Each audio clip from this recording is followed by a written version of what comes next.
Bonjour à tous, on se retrouve aujourd'hui au Festival de l'Agriculture de Conservation Grinotech en Belgique, où aujourd'hui on vous présente notre nouveau semoir de semis direct à Adam et plus particulièrement notre nouvel élément de semis. Alors, cet élément-là, aujourd'hui, on est venu lui greffer un disque ouvreur qui est monté indépendamment de la dent de semis, ce qui nous permet que lorsque le disque passe sur un obstacle, la dent, elle, reste en position et ça garantit une homogénéité, une qualité de semis optimale. Donc ici, disque ouvreur crénelé, monté sur des boudins en élastomère qui nous permettent de gérer la rotation, mais également de gérer l'effort de rotation. Ce montage-là a la particularité d'être très peu coûteux en entretien et en fonctionnement, puisqu'on n'a pas de matière où il y a de la friction et de l'usure, donc garantissant une longévité assez importante.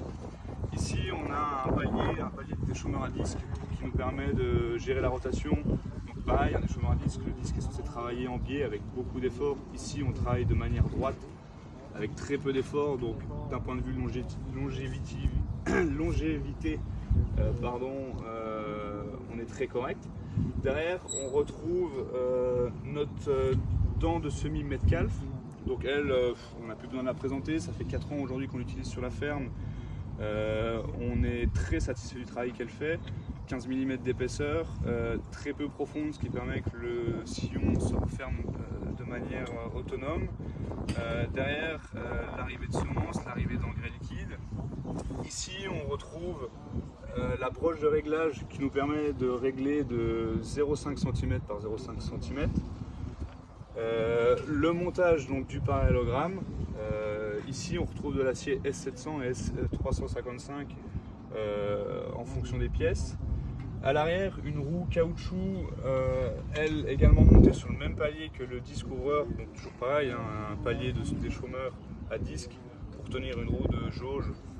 Ça peut durer des dizaines d'années sans problème.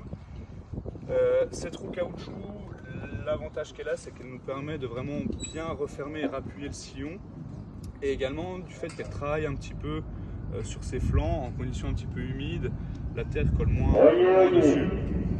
Alors on a été coupé par le micro, la roue de fermeture de jauge, on en a parlé. Maintenant on peut parler du parallélogramme.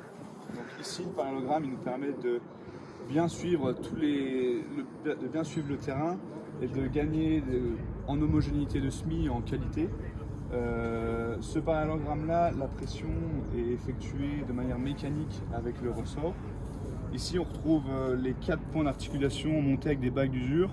Bagues d'usure qui nous permettent de garantir une linéarité du produit et de garantir également l'usure et du coup la durée de vie des articulations. Ici c'est des bagues d'usure qui sont tirées de l'industrie dans des domaines où on a beaucoup de rotation, beaucoup de friction. Sur ce montage là, c'est des bagues d'usure qui peuvent faire la carrière du semoir sans problème. On retrouve également un graisseur à chaque bout avec des gorges de graissage à l'intérieur pour vraiment avoir une lubrification très correcte. Et du coup voilà, sur cet élément de semis on a fait le tour. Quelque chose de très simple, très robuste, et vraiment l'état d'esprit de ce semoir là aujourd'hui, c'est d'avoir une précision et une qualité de semis qui se rapproche d'un semoir à disque, avec du coup le franchissement et la lourdeur du produit qui nous permet d'avoir quelque chose de très stable et qui vibre très peu, tout en gardant les avantages du semoir à dents que tout le monde connaît. Et également des coûts d'utilisation très faibles, dans le sens où quand on sème des couverts en été ou des choses comme ça, le peu d'usure ça va être sur les paliers ou sur les dents, et ces produits là c'est des choses qu'on sait garantir dans le temps. Donc voilà, de la robustesse, de la durabilité et de la simplicité pour réussir tous vos semis. Voilà.